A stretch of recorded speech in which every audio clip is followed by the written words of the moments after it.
Good morning, everybody. I'm Ed Parcaut, usually here with Mike Kelly, and I've been sitting here waiting for him and then realizing he's not coming today. He has something else, a personal thing to take care of. I know it's not court. Uh, I would tell you that if it was. Anyway, let's get moving, shall we? So, what does that mean when he's not here? It's just the facts, Jack. That's right. All right, what do we have today? We have some. Get away from me there, sir. All right. Right now, the stock market's down 298, 296, going all over the place.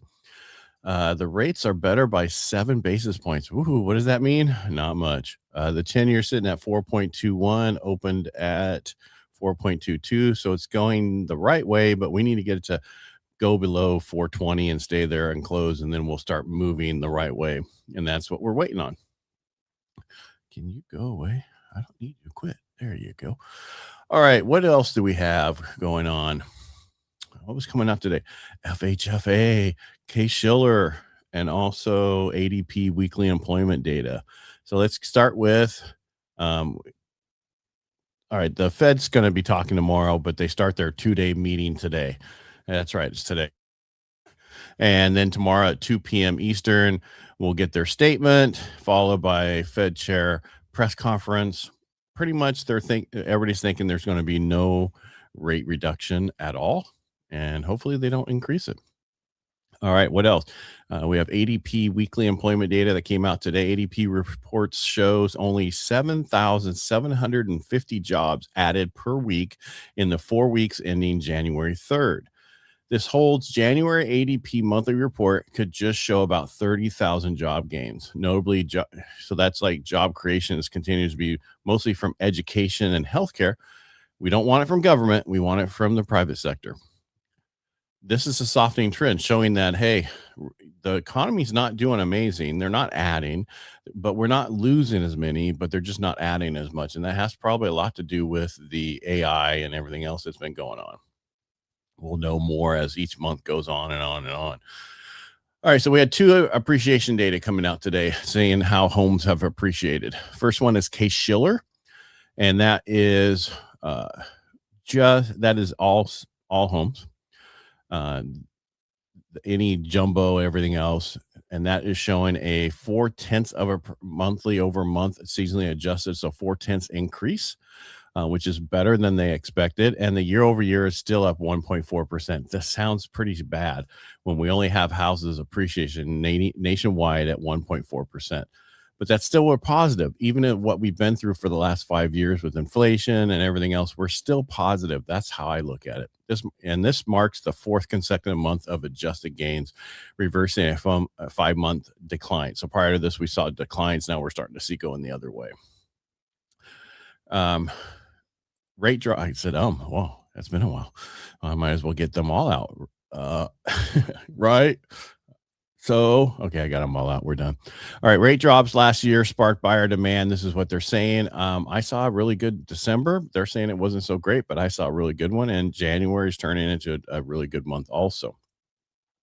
Rate drops sparked demand. We're seeing this trend reflect even with raw data showing a small 1/10 adjusted dip. That's okay. During that period of time, usually November, December, we see a decrease in stuff. And luckily, with the drop in the rates, it actually didn't go that decrease. It was still positive. What are you jumping up and down for? Go away. My word is just jumping up and down saying, look at me, look at me. All right, what else? FHFA house price index. That is only single family homes with conforming loans. That means anything under, I think, 835 and below. I'm sure somebody else can go get that number for me and show how important they are. That showed a 0.6 month over month seasonally adjusted, stronger than expected. Year over year is up 1.9%, pretty close to the Case-Shiller number. That has been revised up from the 1.7% the month before. Bottom line, you're looking at rates are supporting appreciation, even though home builders have pulled back on supply. And again, they need their housing number to be above 50 and really in the 60s, which we'll have that here. I don't know, the next week, I think, to show that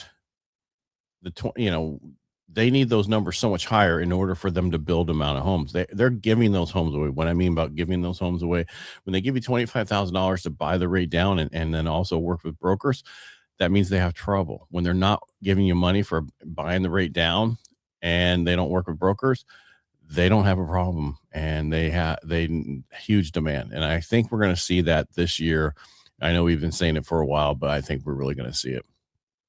So they were talking about using 401ks for down payment, proposed to take money out of there for, buying homes. Well, I guess Trump has poured some cold water on that proposal for penalty-free 401k withdrawals for down payment. Right now, you can do about 10,000 on average for taking out your 401k to use for your towards a house, but usually that's not enough for a down payment for most places where people are buying. It doesn't say why. He just said he's not a fan. I'm sure a lot of the 401k people were like, no, we don't want him to do that because it's going to take the money out of the market and they're not going to be able to. I think home purchasing is the way to go for most people. It builds equity that they would not normally have by just making a monthly payment. Yes, right now it's going to cost more to get into a home in your monthly payment than what you're used to. That's how it's always been, except for 2020. 21 and 22, where first it was like it's cheaper than renting, then it was the same as renting, and then it was more than renting. That's how it always have been. I talk about this a lot of time about the HECM for purchase, which is a reverse mortgage to help seniors sell their current home and then buy the next home as like a downsizing and be able to put on average 50 to 60% down and then keep the residual and never have to make another payment for the rest of their life. A lot of people don't like it. I get it. It's not for everybody, but it is for some people. So just because other people don't like it doesn't mean you shouldn't look at it. And it just, for most people, they don't do what we tell them to do, which is have savings and money into retirement, max all that out before you put extra money on their house. They do it the opposite way. They pay off their house and then they don't have enough money in all the other things. And that's what they have to use their house for, is that retirement. It keeps like that today. State Farm lawsuit. I don't know if you saw this. They move forward. They're looking at, they allege that they underpaid on wind, hail claims, and bad faith practices. Well, I'm going to tell you right now, this might get me in trouble. My son is having issues with USAA. A tree fell down on his house 4 months ago up in Washington State. And they looked at it and they said, oh, it's about $8,000. Here's your $3,000 because you have a $5,000 deductible. They got the people out there to start working on it, and it ballooned up to 98,000 because 3 of the trusses are cracked and a bunch of other stuff. Then USA came back out and said, here's a check for another $30,000, but not enough to really fix everything. And so he's been going back and forth and having to get other people involved. When you have insurance, just understand that they're not just going to cut a check. They're like everything else. They want to pay out as little as possible. And I'm tired of seeing the USAA advertisements that say they were there for veterans and they started a company because people wouldn't, do insurance for military people. But we're here for you. Well, guess what? They might be here for you to take your payment, but when you need them, they're not always there for you. And I hope this gets back to USAA so they can reach out and help my son, because it's ridiculous. He's also supposed to transfer here shortly, and now that's going to mess up all that. There's been a couple of companies that have class action lawsuits against them. I think Zillow was one, and now Rocket, about steering home buyers. That's a violation of RESPA, steering it to your mortgage company, steering it to other. You can't do that. That is a violation. I don't want to get into the whole law, but it's something you need to be careful of. So just make sure you're not doing that. I'm not saying these companies did it. I'm just putting the information out there that's been out there.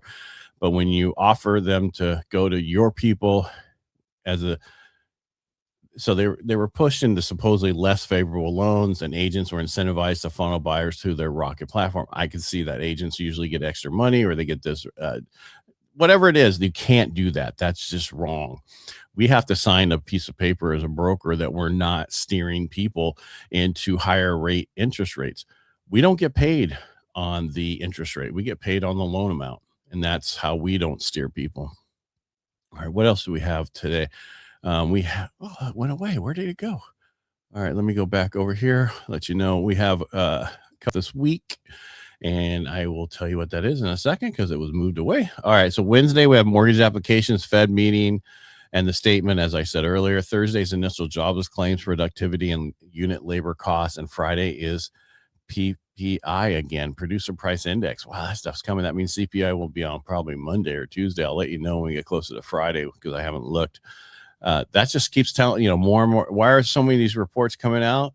Because the government was shut down and they weren't able to do the reports. They're putting them out now as they have them. That's really all I have today. I can't believe I went for 10 minutes over that stuff. Bottom line, employment is stable. It's not going through the roof. And that's what we want. We want to build private companies up, not government up. And that's the difference. So we're going to see it. And then also with AI, we're going to be more productive, which is a good thing.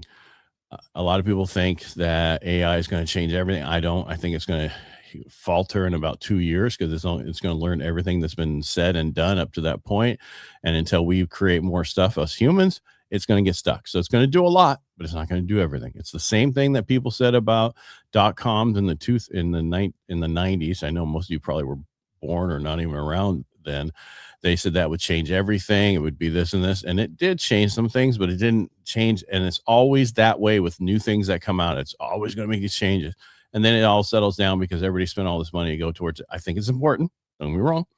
But I think most people are going to want to talk to an actual person and not an actual AI person. So that's just my take on it. Plus, I'm in a different industry. Maybe answering a phone call for a store or something is not a big deal. But I'd much rather talk to AI than press 1 for sales, press 2 for accounting. Anyway, that's just my take on it. All right. Well, we'll be back tomorrow. So will Mike. I won't be here on Thursday, but Mike won't be either because if I'm not here, he's not here. And if you have any questions or comments or want talk about anything, reach out to us. You can find us through any of our direct messages. If you like what we do here, subscribe on my YouTube channel, Ed Parcaut. And then, I don't even know if Mike has one, but we also have the Real Estate Jerky where a lot of people are watching this on right now. All right, everybody, make it a great day, and we'll talk to you tomorrow.